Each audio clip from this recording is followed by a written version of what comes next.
نحمده ونصلي على رسوله الكريم أما بعد فأعوذ بالله من الشيطان الرجيم بسم الله الرحمن الرحيم رب اشرح لي صدري ويسر لي أمري واحلل عقدة من لساني يفقهوا قولي رب زدني علما اللهم ربنا زدنا علما اللهم أرنا الحق حقا وارزقنا اتباعه وأرنا الباطل باطلا وارزقنا اجتنابه آمين يا رب العالمين.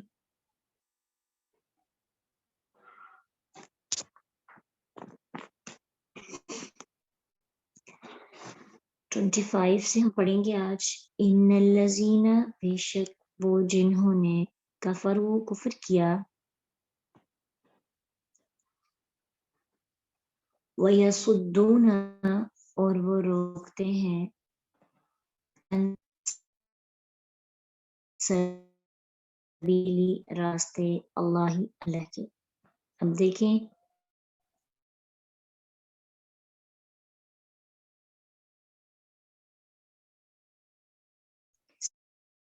سبیل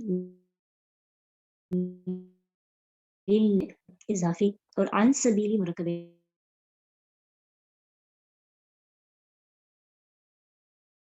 جاری ہے.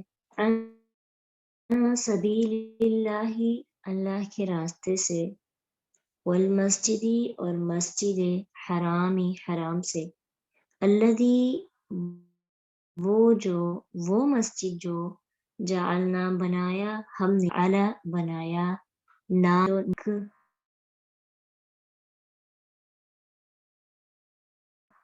دیکھیں گے تو آپ کی ٹرانسلیشن کبھی بھی مکس اپ نہیں ہوگی، لیکن اگر آپ رٹا لگائیں گے جعلنا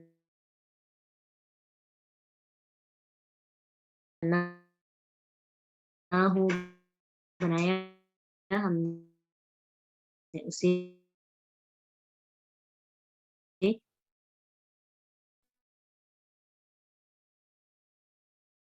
تو جب آپ ٹیسٹ دیں گے نا تو آپ کا خام بھی جعلنا ہو بنایا ہے. آپ لیٹ آپ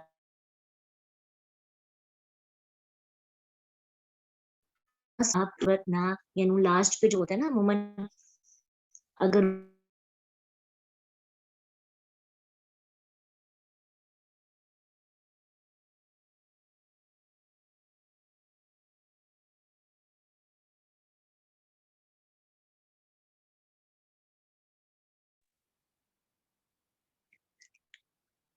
تو اس کا کیا مطلب ہوتا ہے ہم، اور ہو کا مطلب اسے. جعلناہ بنایا ہم نے اسے للناسی لوگوں کے لیے. لام زر لی کا مطلب ہوتا ہے کے لیے، ناس لوگوں کے لیے، سواء برابر، یکساں. العاکف رہنے والا، عاکف فاعل ہوتا ہے والا، کام کرنے والے کو فاعل کہتے ہیں. عاکف رہنے والا، فی میں ہی اسے، فی ہی اس میں الگ الگ کر کے پڑھیں تو کیا بنے گا؟ فی اور ہی. فاضل یا فی کا مطلب عربی میں کیا ہوتا ہے؟ میں. اور ہا کا کیا مطلب ہوتا ہے؟ اس. ٹھیک ہے، فی ہی اس میں، والبادی اور باہر سے آنے والا، ومن اور جو کوئی، من جو کوئی، من کا مطلب ہوتا ہے سے، من کا مطلب ہوتا ہے جو. ٹھیک ہے، من ہو، میم کے نیچے زیر ہو، اس کا کیا مطلب ہوگا؟ سے. یرید ارادہ کرے گا، فی ہی اس میں، بے الحاد الحاد کا، کجروی کا، حد سے بڑھنے کا، بے ظلم ساتھ ظلم کے، با ساتھ ظلم کے، نذقہ ہم چکھائیں گے اسے.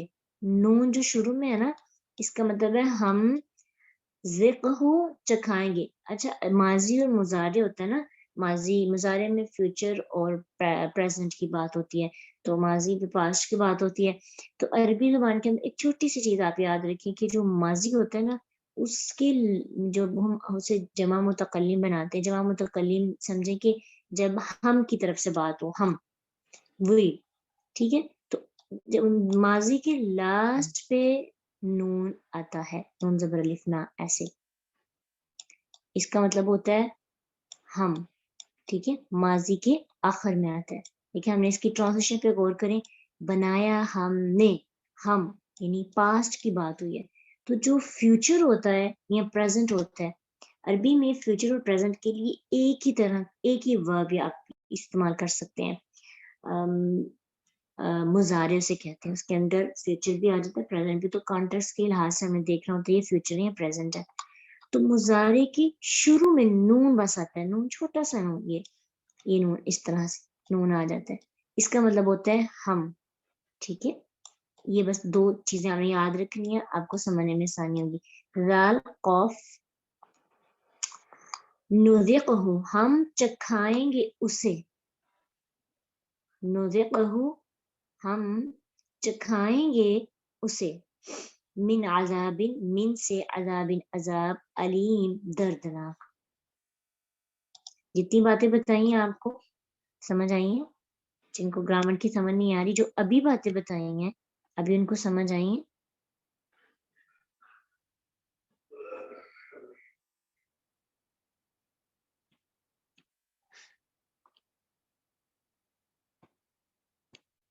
جی الحمدللہ.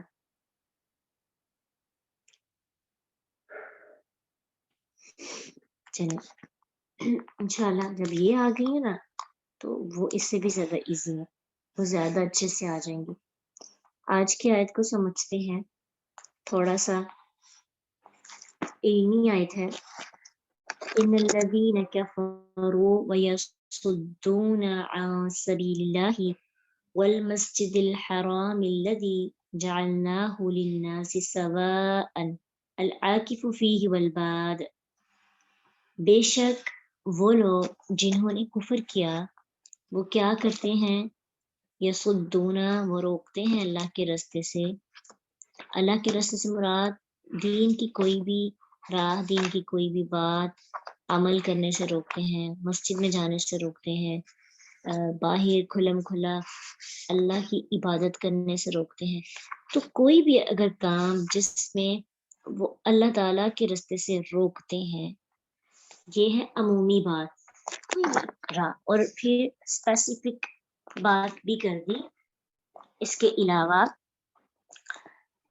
کہ مسجد حرام سے، عن سبیل اللہ سے مراد بھی مسجد حرام ہی ہے، کیونکہ کسی خاص عام کانٹیکس میں بات نہیں کی جا رہی، خاص کانٹیکس میں جا رہی ہے. اور علیحدہ سے پھر اس کی ایکسپلینیشن کر دی، والمسجد الحرام، جو مسجد حرام سے روکتے ہیں.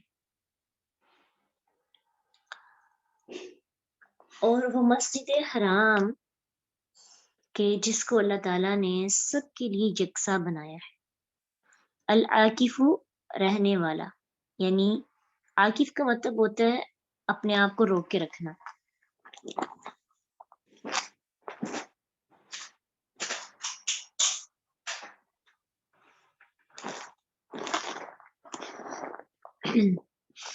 اس سے مراد مکہ کے رہنے والے جو باشندے ہیں وہ ہیں، اور اس کے علاوہ اس کے مقابلے میں والباد باہر سے آنے والے.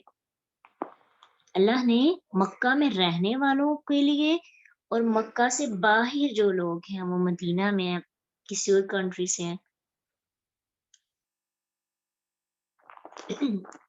مسجد حرام کو ان کے لیے ایکولی بنایا ہے. اور کفار کے ظلم کا کیا مطلب ہے کہ وہ اس مسجد سے لوگوں کو روکتے ہیں کہ جس میں عبادت طواف کیا جائے، عمرہ اور حج کے لیے آتے تھے لوگ، سب کے لیے برابر حق ہے کہ وہ آئیں. حدیث میں بھی آتا ہے، ترمذی کی حدیث ہے، جبیر بن مطعم بیان کرتے ہیں کہ رسول اللہ صلی اللہ علیہ وسلم نے فرمایا، اے بنی عبد مناف، کسی شخص کو مت روکو جو رات یا دن کی کسی بھی گھڑی میں اس گھر کا طواف کرنا چاہیں، اس میں نماز پڑھنا چاہے۔ تو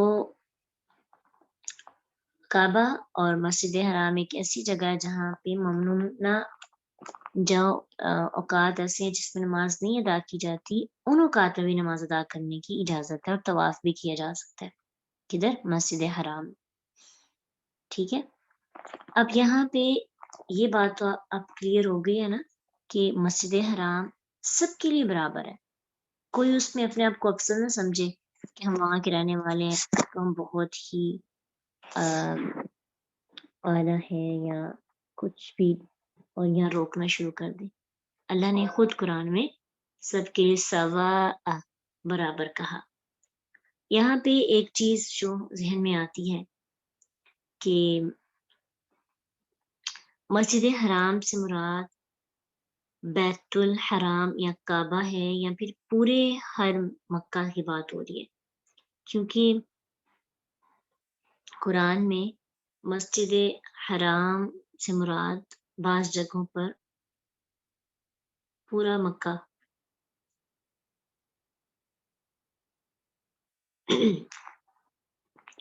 ٹھیک ہے، مسجد حرام سے مراد زیادہ جگہ لی گئی۔ تو اب یہاں پہ پھر یہ سوال پیدا ہوتا ہے کہ وہاں پہ تو لوگوں کے گھر بھی ہیں، لوگ رہتے بھی ہیں، تو کیا ان لوگوں کو اجازت ہے جو باہر سے آئے وہ ان کے گھروں میں آ کے رہیں بغیر کسی کرائے کے، ان کے گھروں کے ساتھ جو مرضی کریں، کافی کافی دیر رہیں، ان کو کچھ بھی نہیں کہا جائے گا یا ان سے قسم کی اماؤنٹ وغیرہ نہیں لی جائے گی؟ ٹھیک ہے، یا پھر یہ ہو کہ مکہ کے دروازے باہر سے آنے والے لوگوں کے لیے ہمیشہ کھلے رہنے چاہیے، حرم مکہ کے اندر موجود جس جگہ چاہیں آ کر ڈیرے ڈال دیں، رہیں سہیں، کوئی کرایہ نہ دیں۔ ٹھیک ہے، تو یہاں پہ اختلاف آنا شروع ہو گیا۔ اب یہ ہے کہ کنکلوژن اس کا یہاں پہ یہ نکلا کہ مسجد حرام سے مراد یہاں پہ مسجد جو کعبہ ہے وہ بھی ہے، اور اس سے مراد پورا جو مکہ ہے نا وہ بھی ہو سکتا ہے، لیکن حرم میں زمین اور مکانات کی خرید و فروخت، اس سے آگے ان کی ملکیت و وراثت، یہ جائز ہے یا نہیں؟ تو اس کا صحیح حدیث سے ہمیں ثبوت ملتا ہے کہ اسلام سے پہلے مکہ کے مکانات اور زمینوں پر لوگوں کی ملکیت تھی، وراثت تھی، بیچنے اور کرائے پر دینے کے حقوق بھی قائم تھے، اسلام کے بعد بھی قائم رہے، اسلام نے ان کو منسوخ نہیں کیا۔ اس کی دلیل میں ایک حدیث صحیح بخاری کی کہ نبی صلی اللہ علیہ وسلم کی ہجرت کے بعد عقیل نے آپ صلی اللہ علیہ وسلم کے مکان پر قبضہ کر لیا، پھر اسے بیچ بھی دیا۔ ہجرت الوداع کے موقع پر آپ صلی اللہ علیہ وسلم سے پوچھا گیا آپ کہاں قیام کریں گے؟ تو آپ صلی اللہ علیہ وسلم نے فرمایا کیا عقیل نے ہمارا کوئی مکان چھوڑا بھی ہے جس میں ہم رہیں؟ تو اس سے پتہ چلتا ہے کہ پہلے بھی لوگوں کا بیچنا، کرائے پہ دینا یا پھر اپنی ایک ملکیت وراثت موجود تھی، اور ابھی بھی یہ سلسلہ موجود ہے۔ ٹھیک ہے، کچھ لوگوں نے اس کے خرید و فروخت یا ان کے کرائے وغیرہ لینے پر حرام قرار دیا ہے اس کو، لیکن یہ کہا جا سکتا ہے کہ مکہ کے مکانوں کا کرایہ نہ لینا پسندیدہ عمل ہے، لیکن اگر وہ لوگ چارج کرتے ہیں تو ان کے اوپر کوئی فتویٰ وغیرہ رائج نہیں کیا جا سکتا کہ ان کو نہیں لینا چاہیے، کیونکہ وہ وہاں پہ محنت کرتے ہیں، کوشش کرتے ہیں نا، تو یہ تو نہیں ہو سکتا کہ باہر سے جانے والے لوگ جا کر وہاں پہ جو چاہیں مرضی کریں۔ ٹھیک ہے، اس بات کی سمجھ آ گئی ہے؟ مسجد حرام والمسجد الحرام الذي جعلناه للناس سواء العاكف فيه والباد، کہ وہاں پہ نماز پڑھنے کا، وہاں عبادت کرنے کا، وہاں طواف کرنے کا، وہاں جانے کا ہر ایک کو برابر حق ہے، لیکن جو اس کے سراؤنڈنگس میں جگہ ہے کعبہ کے ارد گرد اور جو جن کی ملکیت میں ہے وہ وہاں پہ کرائے وغیرہ پر اگر دے رہے ہیں تو وہ طریقہ جائز ہے. البتہ وہ مقامات جن کا تعلق مناسک حج سے ہے، مثلا مزدلفہ، مینا اور عرفات کے میدان، تو یہ وقف عام ہے، ان میں کسی کی ملکیت جائز نہیں، کیونکہ یہ سب کے لیے ہیں. ٹھیک ہے، لیکن جو پبلک پلیسز باقی جگہ ہیں جہاں پہ ہوٹلز وغیرہ ہیں، تو ان کی کرائے وغیرہ علماء کا فتویٰ ہے اس پر کہ وہ لینے کی اجازت ہے، عبادت کرنے سے نہیں روکا جا سکتا. ومن، اور جو کوئی یرید ارادہ کرے گا، فی ہی اس میں، جو کوئی بھی اس میں ارادہ کرے گا الہاد کا. الہاد کا مطلب ہوتا ہے کجروی، یعنی کفر و شرک سے لے کر ہر قسم کے گناہ کے لیے، حتیٰ کہ عملاً جو ہم الفاظ پیش کرتے ہیں کسی بھی چیز کے بارے میں، یا کوئی بھی فتویٰ دیتے ہیں جس کا حقیقت سے کوئی تعلق نہیں، یا پھر گناہ کا ارادہ کر لیتے ہیں چاہے گناہ پر عمل نہیں بھی کرتے، تو وہ بھی اس وعید میں شامل ہے. سیدھے راستے سے، الہاد کا بیسکلی مطلب ہوتا ہے سیدھے راستے سے ہٹ جانا. ٹھیک ہے، تو سب سے پہلے اس میں کفر و شرک آتا ہے، اور اس کے بعد کوئی بھی کام جس سے اللہ تعالیٰ نے منع کیا ہو، یا کوئی کام ترک کرنا ہو جس کا اللہ نے حکم دیا ہے اور پھر ہم نہیں وہ کرتے ترک، یا پھر بدعات بھی اس میں آ جاتی ہیں کہ وہ کام جو دین کے اندر نہیں ہے. آپ دیکھیں کہ طواف عمرہ کرتے ہوئے بھی مکہ اور مدینہ میں جب لوگ جاتے ہیں، بہت سے ایسے کام کرتے ہیں جو دین کا حصہ ہی نہیں ہے، اور اس کو پارٹ بنا لیا ہوا ہے. بدعات میں آ جائیں گی نا، تو وہ چیز بھی گناہ کا کوئی اور کام ہے، مثلا حرم کی حرمت کا خیال نہ رکھنا، حرم کے جانوروں کو ذبح کرنا، ان کے درختوں کو کاٹنا، کسی کی گم شدہ چیز اٹھانا، اللہ یہ کہ اسے استعمال نہ انسان کرے، اور اس کا اعلان ہمیشہ کرتا ہے. یعنی کسی کی گم کی ہوئی چیز ہے، اس کو اٹھا لیا، اس کو یوز نہیں کیا. حرم میں بہت سی چیزیں تو گم جاتی نا، ادھر ادھر پڑی رہتی ہیں، آپ اٹھا کے اس کا اعلان کروائیں کہ یہ چیز ہے، کسی کی اگر لینی ہے لے لے، آپ یوز نہ کریں، اعلان کرواتے رہے. اور آپ دیکھیں کہ وہاں پہ بھی ابھی تک بھی لوگ جب جاتے ہیں چیزوں کی اس طرح کی حفاظت کرتے ہیں کہ الہات کی صورت ابھی بھی باقی ہے، ایک دوسرے کی چیزیں وغیرہ چرا لی جاتی ہیں. اگر ہر ایک کے ذہن میں یہ چیز آ جائے کہ یہ الہاد ہے، تو پھر سب اپنی حفاظت کی اتنی ٹینشن نہ لیں. پھر اس کے بعد اس میں ذخیرہ اندوزی کرنا، تو کوئی بھی برا کام جس سے اللہ تعالیٰ نے منع کیا ہے، یا ہم دوسروں کو ڈسٹرب کرتے ہیں، پریشان کرتے ہیں، ظلم کرتے ہیں، تو پھر اللہ کہتے ہیں کہ جو میرے گھر کے اندر آ کر اس طرح کی حرکتیں کرے گا، نذقہ من عذاب علیم، تو پھر اس کے لیے دردناک عذاب ہے. یعنی آپ دیکھیے کہ ومن یرید، حرم مکہ میں، مکہ کے اندر ارادہ کرنے سے ہی عذاب مل جائے گا، عمل کی بات تو دور ہے. ومن، اور جو کوئی یرید ارادہ کرے گا، جو اس میں الہاد کرنے کی، ظلم کرنے کی، لوگوں کو پریشان کرنے کی، تنگ کرنے کی، فتنہ پھیلانے کی، فساد پھیلانے کی کوشش کرے گا، نذقہ من عذاب علیم، ابھی ارادہ ہی کیا ہے اس کے. حالانکہ حدیث میں آتا ہے کہ جب تک انسان عمل نہیں کرے گا تو اس کو اس کے حق میں گناہ نہیں لکھا جائے گا. لیکن کچھ جگہ پاک ہوتی ہیں نا، ان کی عقیدت، ان کی تعظیم بہت زیادہ ہوتی ہے کہ آپ ان کے بارے میں برا سوچے بھی نہ. ان کی عظمت اور تعظیم کا خیال رکھنا بہت ضروری ہے. ٹھیک ہے، انشاءاللہ ابھی ہمارے یہی واقعہ ہمارا چلنا ہے حج کا. سورۃ حج پڑھ رہے ہیں، تو ابراہیم علیہ السلام کا کل سے پراپر ہم شروع کریں گے کہ کس طرح انہوں نے مکہ بنایا، مکہ کو دوبارہ تعمیر کیا، پھر اللہ نے حج کو حکم دیا، کیسے انہوں نے لوگوں کو اس کی طرف بلایا، اور پھر اللہ تعالیٰ نے کیسے رہتی دنیا تک ان کا نام زندہ رکھا، اور آج تک جتنے لوگ بھی حج کریں گے، اور باقی اس کی جو اسلامک ریچولز ہیں، جو ابراہیم علیہ السلام کی سنت ہیں، ان کو اجر ملے گا ان کی کچھ قربانیوں کی وجہ سے انشاءاللہ. ابھی اب کوئی آیت کی سمجھ آ گئی ہے؟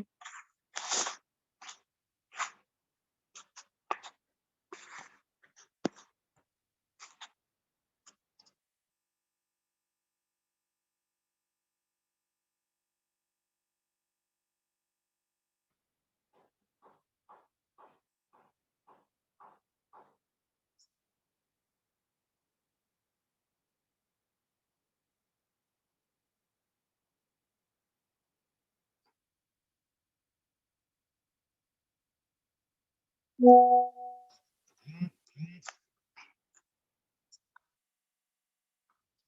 وآخر دعوانا ان الحمد للہ رب العالمین سبحانک اللہم وبحمدک اشہد ان لا الہ الا انت نستغفرک ونتوب الیک السلام علیکم ورحمۃ اللہ